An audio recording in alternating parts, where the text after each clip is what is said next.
arms. Me too. For some reason, like upper body. It feels really good. You're like, yes. Because you're like, look at me, like, Yeah, touching this. exactly. Yeah, you feel like a badass.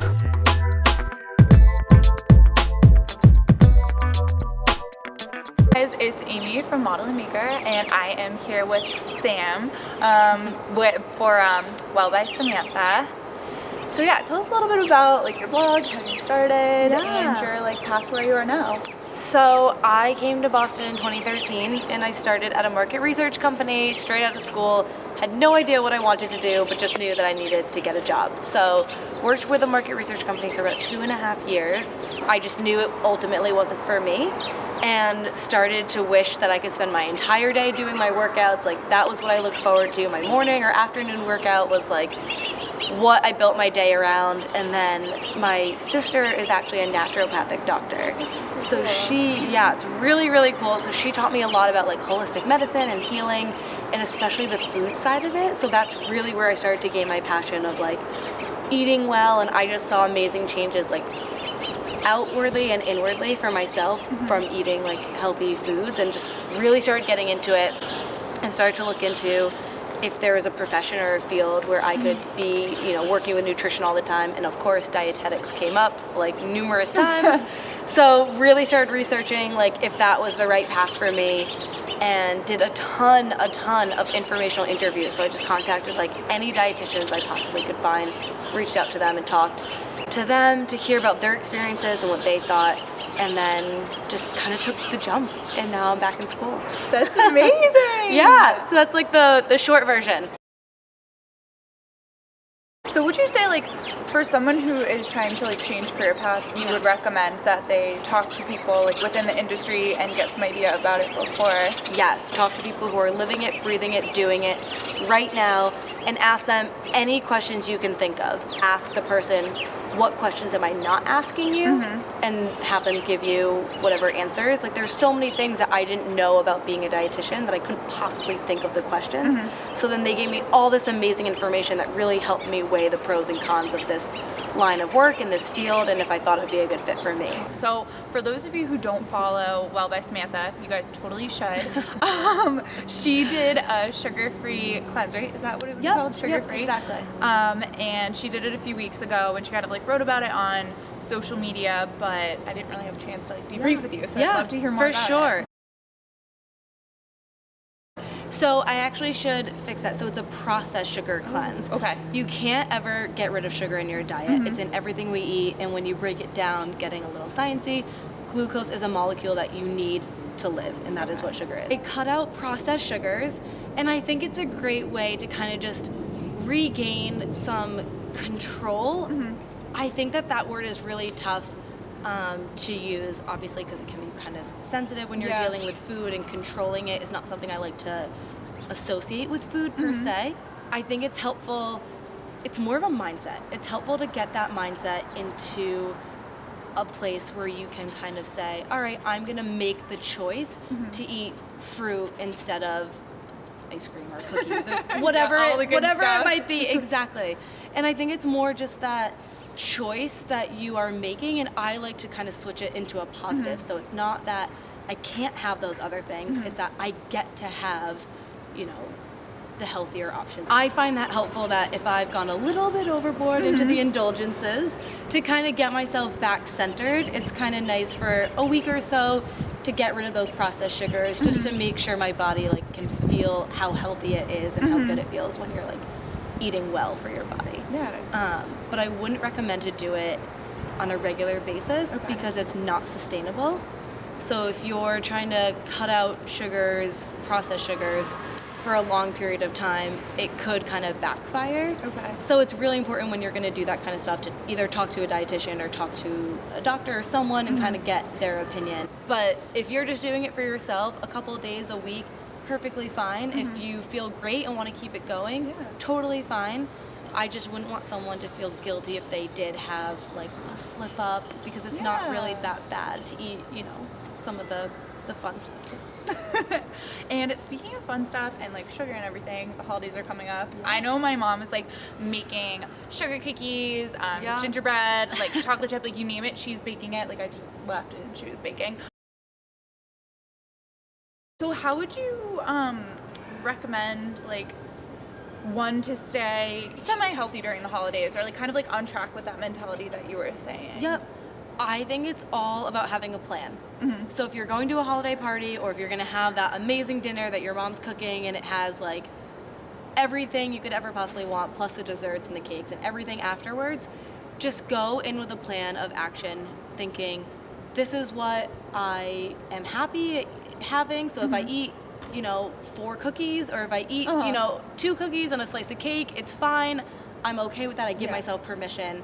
And that way you kind of automatically get rid of the guilt before it even has the chance to set in. It's totally fine. This happens once a year. Your mom's only making these things this 1 week, right? Like, you're not going to pass it up, and you shouldn't. You should have them. But maybe try to not have, like, 12 cookies, whatever it might be, right? I think we can do that. I think that's okay. Whenever I go to like a holiday party, I feel like I'm always like, oh my god, like there's this, and instead of like thinking of a plan beforehand, I'm like, okay. And before I know what I've had, like like it's overwhelming. It's overwhelming, so true. Right? But that's a good way to think about it, because I already know like what I'm getting into and like what could potentially Exactly. Yes. So let's say I am guilty of this. Haven't been like the best like workout or like exercise or nutrition wise. How would you suggest that someone like starts that path? Find something you love. Okay. So find something that fits seamlessly into your routine. So again, I talked about something being sustainable versus not sustainable. It has to be sustainable, and then it becomes a habit, and then you want to do it. So whether it's a workout that you love, and if you're doing cycling classes or running classes or whatever and you hate them, then stop. Like, don't do that anymore. Maybe it's you throw in that cardio once in a while, but if you love your yogas and your bars and whatever, then do those. If that's your jam, then like at least you're moving, at least you're active, and you're loving what you're doing. I think that's so important. So in terms of the fitness, also setting those realistic goals. So maybe you start with 1 or 2 workouts a week, and then you bump it up to 3. And then if you have time or you want to move it up to even more, by all means, push it to be, 4 workouts a week, 5, whatever you feel comfortable with. And the same with nutrition. I think meal prepping can really help, and it feels really good to do it. Also, guys, she puts up the most beautiful food pictures like on your Instagram. I like see them and I'm like, I drool. I'm like, this looks so good. Like, I want to cook with you. I don't know how to cook. Anytime. We should do it. You just make it up. It's so fun. Cooking is really fun. And you live, Thank you. We're in the North End shooting right now, and she lives like on the North End, and I'm sure the amount of like delicious food that you can get here and by like the Boston Public Market too is like readily at hand. Speaking of accountability, you just said that you are going to run the Chicago Marathon, which is incredible. Yes, thank you. I'm very excited. So 2017, this past April, I did Boston. Amazing. Very first marathon, and it was great. I mean, it's the Boston Marathon, right? And like, we live in Boston. So it was one of the best experiences, but also definitely one of the most challenging experiences. First of all, the fundraising was crazy. I pretty quickly into my training got an IT band injury. So that goes from your hip down to your knee. Basically a month leading up, couldn't run at all. So when I went to go run the marathon, my longest training run was 14 miles. So I was very undertrained. But I did it. It was great. It went well. I finished it, which was my goal. So that was amazing. But I'm excited to go into a second one and kind of have that mindset of exactly what I need to do in training. Maybe start earlier, start slower. So it's something that I will be blogging about. It will definitely be on Instagram, but hoping to have it on my blog as well. So any kind of running tips, anything that people are interested in hearing about or following along with that training. You did like recently like a blog post on like setting those goals and like achieving them, and like I don't know, how is the best way to like make sure that you stay on track and like don't fall off? Because I noticed that like I will start something new, and like the past few weeks I've been like working out regularly and I just like fell off. How do you like get back on, and like how do you stay consistent and like stick to your goals? Same with me, falling off the workout routine as well. Life gets in the way. It does. Being a grad student, school comes first. That's what I'm paying for, so that's kind of where my focus is. I think it's just, again, it's getting rid of that guilt, forgiving yourself, and then even recognizing, like, okay, I do feel kind of bad about that. That's a good sign that I want to get back into it. Like, it's something I want to do for myself and to take care of my body. So it's never too late to get back into it. You know, if you were active before, you're going to regain your strength, your muscle really, really quickly. Your body has that muscle memory. So it's knowing what works for you. I know it works for me. I know that I kind of have this mindset where I want to do it, so I'm going to do it. But if you need a gym buddy, I used to print out a calendar every single month, and I used to hang it up, and then I would jot down my workout every single day. Any kind of movement, just the act of writing it down and keeping myself accountable was so helpful to start off and get into that routine. And then I just had this thing about if I missed a day and a day was blank, I'd be like, oh, well, it's okay to have those rest days, and that was fine. But if too many of them were blank, I was like, okay, this is a clear visual sign that I need to get back into it. What are the best workouts, or like your favorite workouts to do that you would recommend? I do think this is kind of like a feminine type workout that we love, but I love core. Like, I just love core, I love abs, but I think it's good for anyone because that is the center of everything. It's where all movement comes from. You need to have a strong, stable core to be able to kind of work through other movements correctly. So I always try to add some kind of like core ab sequence in on my workouts, like almost every day. I love it. Your abs look amazing. So guys, like, she has like beautiful abs. Like, all your pictures, I'm like, goals, like amazing, beautiful. Like, so that's good to know. You work on it a lot, so it shows. Yes, I do. I love it. It's always a challenge. It's always a challenge, but I always feel good about like working on my core. One of the last questions I want to conclude with is, so you went from marketing to fitness, and I know you've said that like a lot of people have been asking her questions like about it and like how it went for you, and like how did you start that, and like what advice would you give to girls or anyone that wants to switch career paths? Anyone that wants to switch career paths, do it. I mean, like I said earlier, I think research is key. So kind of just figuring out what the industry is like, or what the career path or the job that you're looking at is like, and getting an accurate idea of it. I think a lot of people can think like, oh, fitness instructor, and kind of idolize it or like fantasize like what it might be like, and there's a lot that goes into it. So there's obviously the fun parts that you see in the teaching classes is great, but all the planning that goes into it, the waking up at 5 a.m. is not my favorite. But yeah, so getting into fitness was a little bit of a like curved path. It's not like that straight line. I don't think anything is. But I just, like I said, started to really want my day to focus more around fitness, and I loved it so much. So I looked into certifications, and I'll be 100% honest, the easiest and fastest one to get is a spin certification. Okay. It's one day. It's a couple hundred, but it's not a huge like financial investment. So it really wasn't too bad. And I was like, you know what? I can do this. I'm just gonna sign up and I'm just gonna do it. So I signed up, I got my certification. It really wasn't too bad. And then it's more just kind of going around to places and figuring out who would accept you, because I don't have any experience. So I did find some gyms that were willing to kind of take me under their wing and teach me, which was awesome. Learned a lot. And then slowly, you know, you make more connections within the industry, you meet more people, they connect you to someone else, and that's kind of how I got my job at Equinox. Actually through my current boyfriend. Oh my gosh! Yes. Yep, I actually recently posted about this as well. So he was a trainer at Equinox, and then... So cute. Just daily life. So yeah, he was a trainer there. I knew someone that trained with him. She connected me to him, knowing that I was kind of looking to get more into the fitness scene.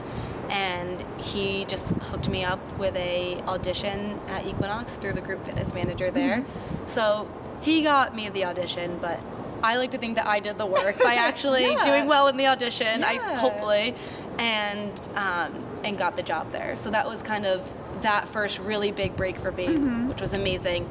I love Equinox. They just do a great job with like their trainings and keeping all their instructors, up to date with lots of different trainings. So I started with the with the spin certification, and then I decided to get my personal trainer certification as well. So that one's a little bit more time consuming. It's definitely more expensive. So I knew that this was like the jump I was gonna make, and if I was gonna do it, I always jump with 2 feet with anything I do, so I just kind of went for it. Covered all my bases to teach like a bunch of different classes, strength-based classes, running classes, and now training at a couple other new studios as well. So, and then so if like, let's say like, if you guys want to get like, your personal strength like certification, how long does that take? Like, how much time consuming is it? Also, like, how much like roughly does it cost too? Just like, as an estimate. So I think the one I did, was about $900. Okay.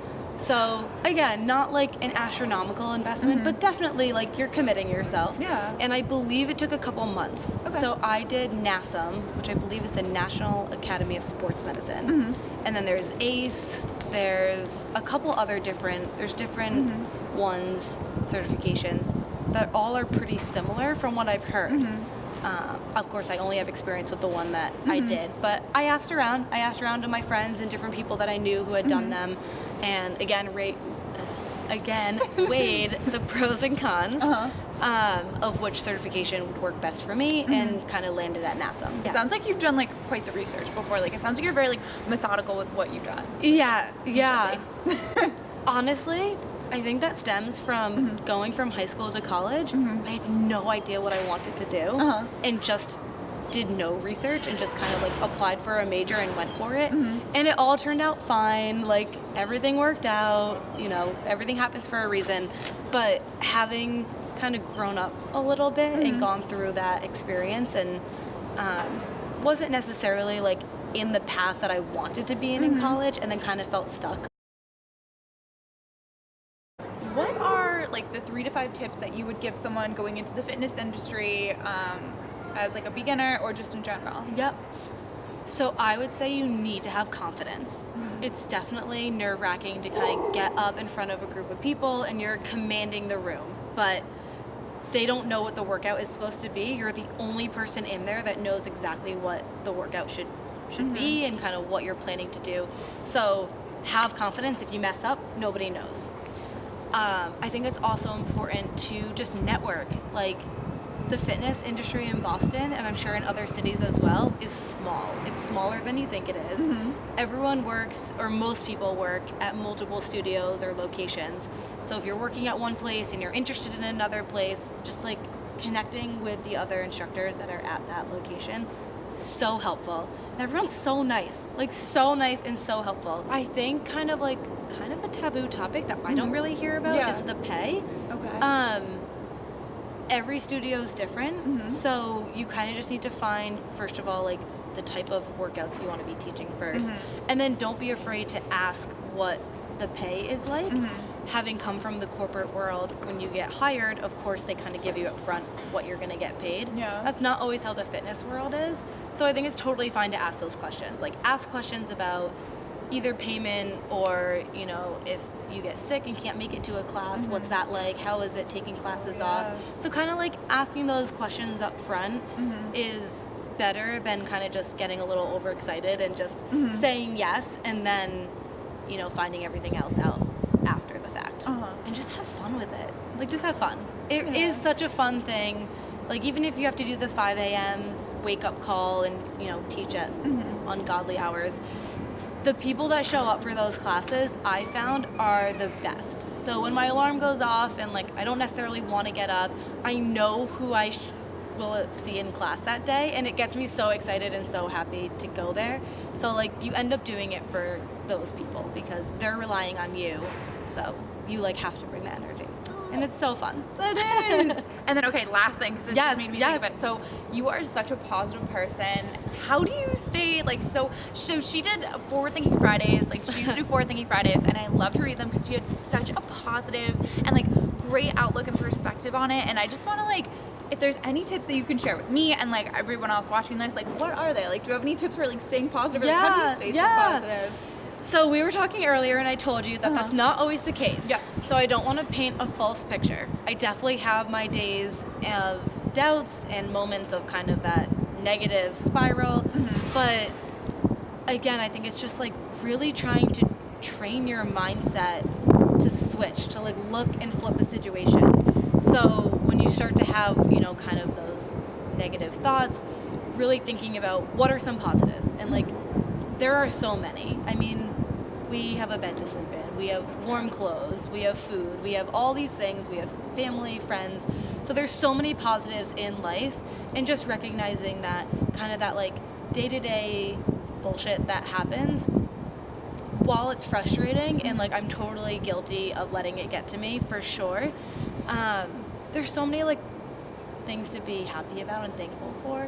So it doesn't always work for me, but I do try to like flip that mindset as much as you can, and it really becomes just a skill, just like learning to kind of look at things in a different light. So we're gonna end on that note, because that is like such like a great note to end on. But if you guys want to follow Sam, you can follow her on, I'll let you like list off all the socials or like where they can find you. Yep. So Well by Samantha is my Instagram page. My blog is also wellbysamantha.com. It's definitely under progress, but it's gonna get there. Everything is a work in progress. Yeah, exactly. Right. So those are like the two main places you can find me. If you really feel like emailing me, wellbysamantha@gmail.com. Other than And that, then what about classes? Where, Classes, yeah, if you guys yes. want to work with her, because Yes. she's amazing. so Equinox, you do need to be a member. Okay. But if someone wanted to kind of just test out a class, DM me through Instagram and I can definitely guest you into my classes. So Wednesday mornings, they're early, 6 a.m. and 6:35. Thursday mornings, also 6 a.m. And that's it for right now. I do teach a couple more, but it's going to change when the new semester comes up, and I'll be adding them. So just kind of checking my Instagram. I'll always be posting about my classes. And teaching at a new studio soon. Oh, So stay tuned. Stay tuned. Well, thank you so much. I Thank really you for appreciate it, having me. and Yes. I'm so happy to chat with you. So You thank you so too. much.